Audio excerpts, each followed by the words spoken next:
And yes, please, 1 minute only.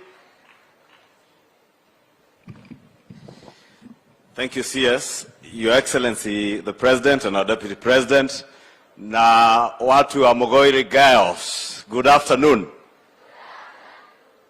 Asante. Your Excellency, mimi sina mengi because of time. Just to welcome you to this great school. And as the Governor has said, he was not the only lucky one. I know quite a number of members of Parliament and other friends who have benefited from the intellect that comes from this great school of Mogoiri Girls. Your Excellency, let me just say you are a great inspiration to these young ones, not just in this school but in our nation, when they see you today serving as the President of the Republic of Kenya, and even affording time to come and spend time with them on a day like this.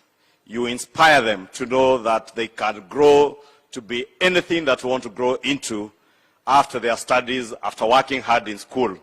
Your Excellency, you serving us as the President of the Republic of Kenya, having come from the humble background that you came from, and knowing that hundreds or millions of our school-going children, especially those who are in our public schools, all come from humble backgrounds like the one that you came from, together with our Deputy President, and many of us, Your Excellency, is indeed a great inspiration. Your Excellency, in conclusion, your presence here today in a school environment signifies the kind of peace and tranquility that Kenya is enjoying today.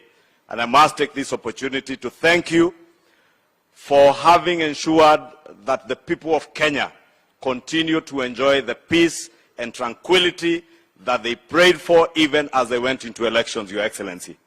Your Excellency, I know our police force has been vilified for the actions that they have had to take to ensure that there is peace and our country, law and order thrives. But I want to encourage you that the task force, Your Excellency, that you appointed to look into the welfare of our officers, to hasten in the work that they are doing so that our police officers in this country are well taken care of.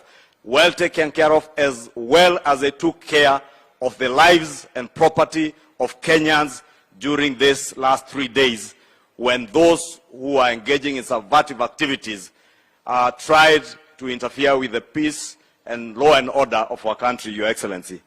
Your Excellency, let me also take this opportunity to ask those investigative agencies that are in charge of investigations, and I know even those of us in the Fourth Estate, we are very quick to vilify our police officers, but we fail to recognize that there are criminal elements that have taken advantage of the demonstrations that were called by those in the opposition.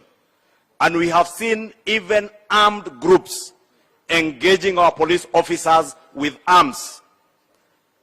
Honorable Your Excellency, Mr. President, the day before yesterday in Kangemi, there was a group that fired at police officers. And we are lost at what the police are expected to do when criminals using firearms are firing at police officers in the disguise of demonstrations. Our police officers must be firm to maintain law and order, and we must continue encouraging them. And we ask the investigative agencies to make sure that the criminal elements that have penetrated these demonstrations, Honorable Speaker, as those who have called for the demonstrations, we hear they call for the demonstrations, and together with their families, some have gone to Mombasa on holiday, others are in Dubai, others are in London, as they leave young people to be battered in the streets and to fight with the policemen in the streets, Honorable Speaker. You know, Honorable Mr. President, Your Excellency, you know we are used to addressing the Speaker in Parliament. So you should have said point of order, Mr. President, and I would have resumed. So, Your Excellency the President, being the Commander-in-Chief, I want to encourage you that do not relent in safeguarding the peace and security of our country. And nobody should intimidate our officers who have done a splendid job in maintaining law and order. With those many remarks, Your Excellency, allow me to now invite the Leader of Majority in the Senate, my brother Aaron Cheruiyot. Thank you.